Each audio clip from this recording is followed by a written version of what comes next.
Welcome to this video. I want to talk about a very hot topic right now, Dynamics 365 Finance and Operations, or F&O license enforcement. We've been dealing with a lot of companies lately that are asking us, what's this mean? Am I correctly licensed? What do I need to do? Where can I figure this out? How can I figure this out? I'm scared. So yeah, imagine this, your finance team logs into Dynamics 365 on a Monday morning, and instead of getting to work, they see a warning that their license is invalid or that they will be cut off at some point in time. Or by November 1st, that warning won't just be a notice, it will be blocked completely. So, and the reality right now, Microsoft is rolling out Dynamics 365 Finance and Operations license enforcements this September. So I want to break down what this means,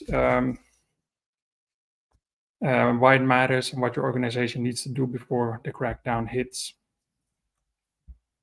Let me add this to the screen here. So this is the announcement that Microsoft has done. So it's been knowledge for quite a while, but now it's taking effect. Now customers are quite anxious about what this means and what's going to happen from here. So last May already, Microsoft announced that they were going to make these changes, and they called it simplifying license management for Dynamics 365 Finance and Operations. Well, simplifying would be the old model, which was a trust model, meaning that, basically, if you bought the licenses that Microsoft thought that you might need, then you were good. So you were basically required to report the numbers that you were actually using. Microsoft assumed that you would do the right thing, what they were used to in the on-premise days of Microsoft licensing as well. But with cloud, obviously, they have a lot more control around this. So they call it simplifying license management, but rather not that much simplifying. It's just enforcing. So they're enforcing you currently to license like Dynamics 365 customer engagement management applications correctly the amount of users that you are going to give access to a certain application. But with F&O, there's a lot more depth to it. So the key dates here, starting April 30th, they will introduce enhanced license reporting. Well, it's not been released that time.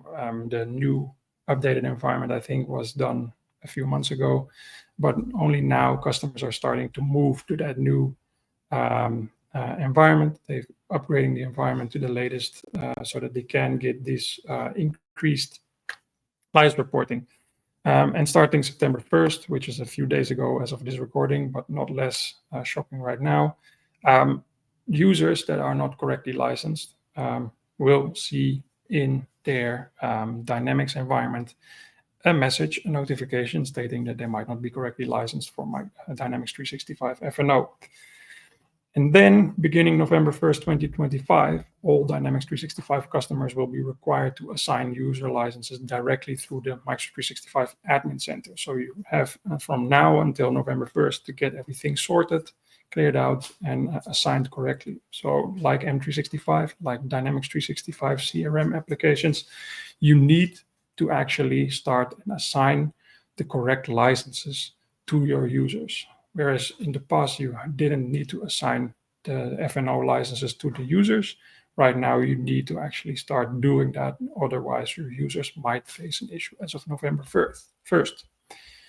So they give some information about preparing for a smooth transition. So here you see again the dates, September 1st, in-app warnings for all users if they have invalid or missing licenses. By November 1st, users without licenses will be blocked. And for compliance reasons, this is critical for your business continuity. Now, why this matters, this is real-time enforcement like with all other Microsoft 365 cloud products. So operational disruptions will happen if your users are being locked out as of November 1st.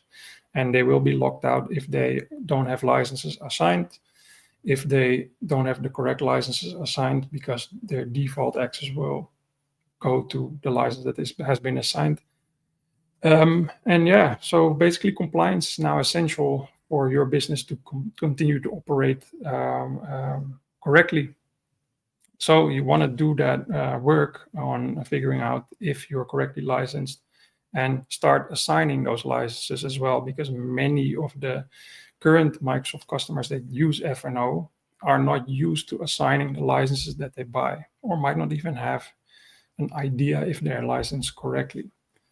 So if you assign certain roles, it might be that you have a mismatch with the license that you have been buying and not assigning towards the license that is actually required, especially companies that have a lot of custom roles set up that don't know exactly what the base is for those custom roles that I've identified or that their partner has created for them, might default to a higher level license that you probably were hoping that it would be. So you need to go through those roles.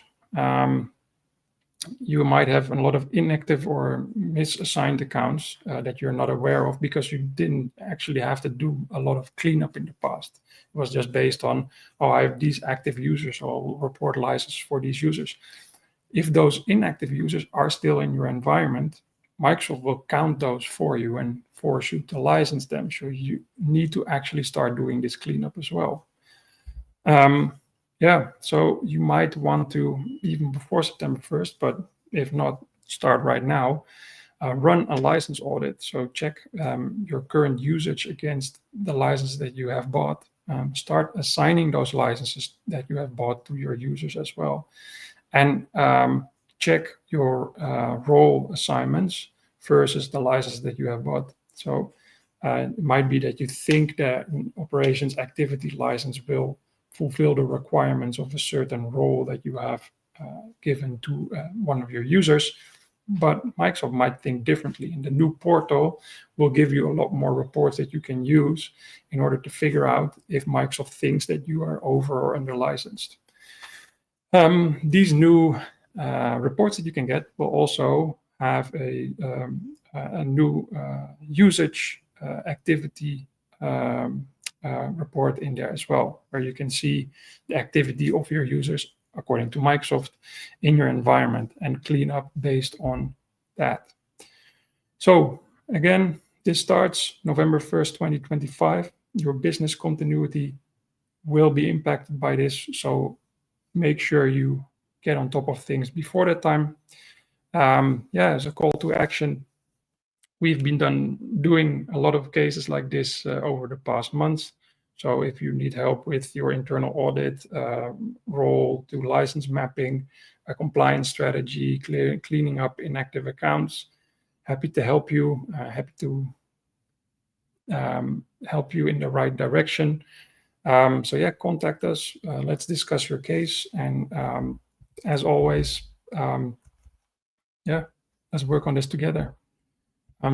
That was it for this video. I hope this is interesting to you. If you need to know more, do drop me a question.